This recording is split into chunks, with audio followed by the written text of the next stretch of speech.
इस वक्त मेरे साथ यहाँ पर मुख्तार अब्बास नकवी जी यहाँ पर आए हैं, जो यहाँ पर बरेली के अंदर यहाँ पर स्वतंत्रता दिवस के लिए उपलक्ष्य में यहाँ पर इनवाइट किया गया है।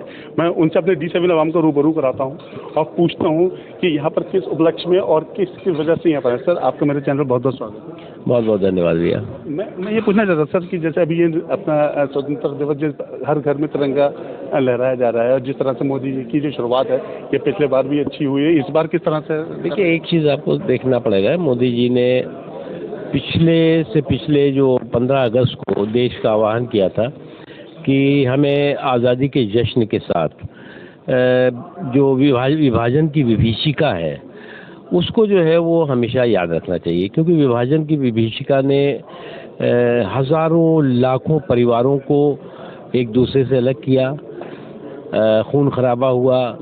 और ये शुद्ध रूप से ये जो विभाजन की विभीषिका है ये कहीं न कहीं उस समय जो है वो मुस्लिम लीग की मानसिकता और कांग्रेस की मानसिकता की जुगलबंदी का नतीजा था।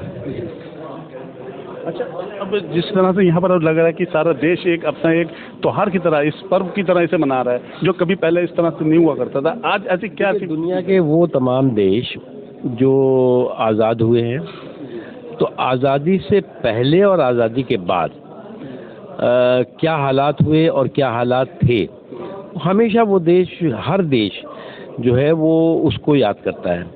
हमारा अकेला देश ऐसा था जो आज़ादी के जश्न में तो डूबा रहता था, लेकिन जो आज़ादी से पहले जो कुछ हुआ, विभाजन की विभीषिका जो कुछ हुई, उसको जो है वो हमारी नई पीढ़ी को पता नहीं चलता था।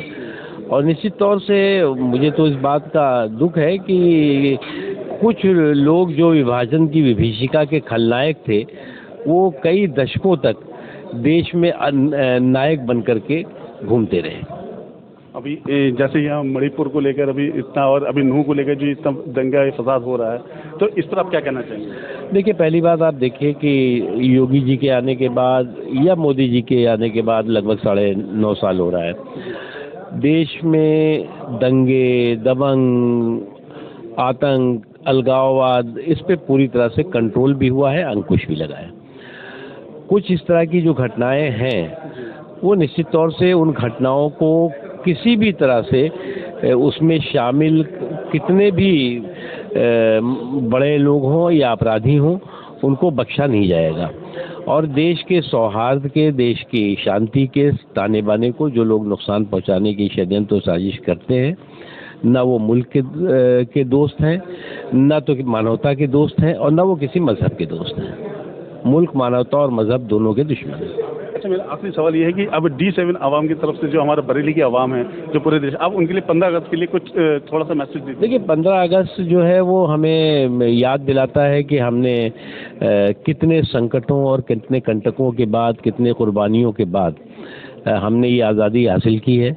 और उस आज़ादी को किसी भी नकारात्मकता या किसी भी निगेटिविटी के कारण जो है नुकसान ना पहुँचे, इसके लिए सौहार्द ज़रूरी है, भाईचारा ज़रूरी है, और एकजुट होकर के समाज और देश तरक्की के रास्ते पे जो चल रहा है उसमें सबकी हिस्सेदारी, भागीदारी ज़रूरी है।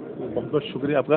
ये हमारे साथ अभी मुख्तार अब्बास नकवी थे, जिन्होंने बताया कि यहाँ पर देश की खुशहाली के लिए ये 15 अगस्त को किस तरह से मनाया जाता है, और उसके लिए जो मोदी जी ने, ये योगी जी ने जो इसकी तैयारियां करी हैं, वो पूरा देश बाखूबी जान रहा है। और यहाँ पर जो मणिपुर को लेकर और नूह के, उसके लिए जो भी उन्होंने ये भी कहा कि जो भी जिस तरह से भी जो यहाँ पर इस तरह से अपराध जो कर रहे हैं उनको किसी भी तरह से बख्शा नहीं जाएगा। कैमरा पर्सन मुस्तफ़ा के साथ मैं सैयद सलमान, D7 न्यूज़, बरेली।